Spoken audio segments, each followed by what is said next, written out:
مرحبا أصدقائي. عيد مبارك للجميع.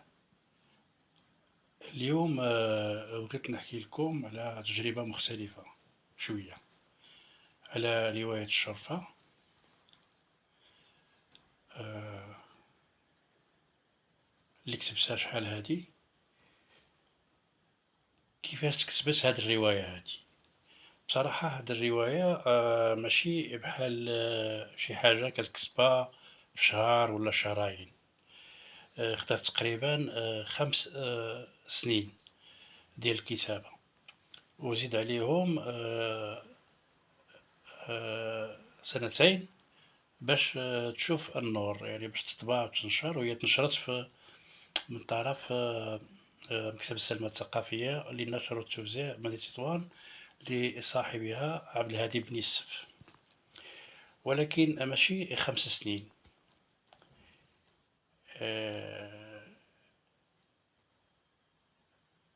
وأنا كنكتب كل نهار. بالعكس كنت كنوقف بزاف، ومرات حتى كنحاول نهرب منها، يعني ما نكملهاش، يعني ما نكتبهاش. البداية كانت في 2015. كتبت غير الفصل الأول وخليته في المكتبة ديالي عام كامل، بلا ما نرجع ليه. وخليته في المكتبة ديالي عام كامل، قلت بلا ما نرجع ليه. علاش؟ حيت كنت حاس أن هاد الرواية ممكن تقرب لي من حاجات شخصية ما كنتش باغي نواجهها، ولكن كانت الصورة ما خلتنيش نرتاح. هاد الصورة هادي ديال واحد الراجل واقف في الشرفة. هاد الراجل غامض، كان كيتكرر في بالي وفي أحلامي. ومن هنا رجعت للرواية، وبديت كنكتب شوية بشوية، وغيرت حتى الطريقة ديال الكتابة. الفصل الأول كان في الحاسوب، يعني كتبتو في الحاسوب، ولكن الباقي كتبتو بالورق وبالقلم. وقررت واحد القرار مهم: ما نعطيش عناوين الفصول، يعني نعمل غير أرقام فقط. حيت العنوان في الحقيقة كيكشف بزاف، وأنا كنت باغي نخلي القارئ يكشف هو بوحدو.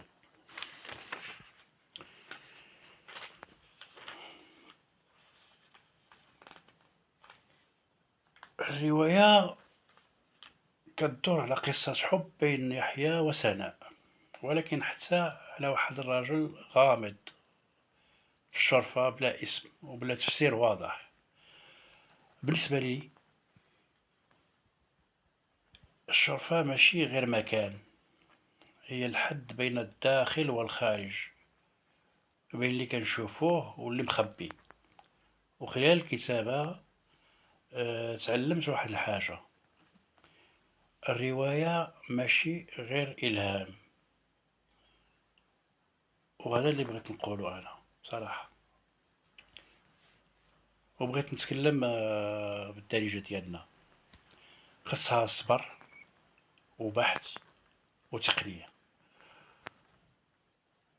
وحتى مرات كتحس يعني ملي كتكون كتكتب الرواية أنها هي اللي كتكتب راسها، وانت غير كتحاول تواكبها.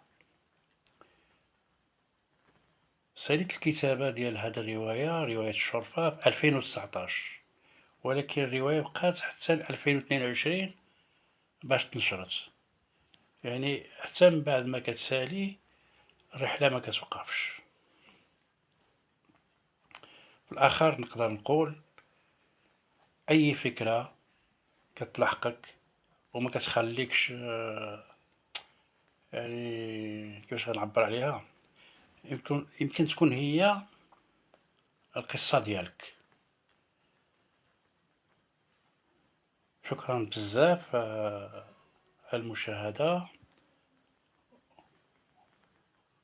وما تنساوش تقولوا لي في التعليقات واش عمركم فكرتوا تكتبوا شي رواية أو شي قصة.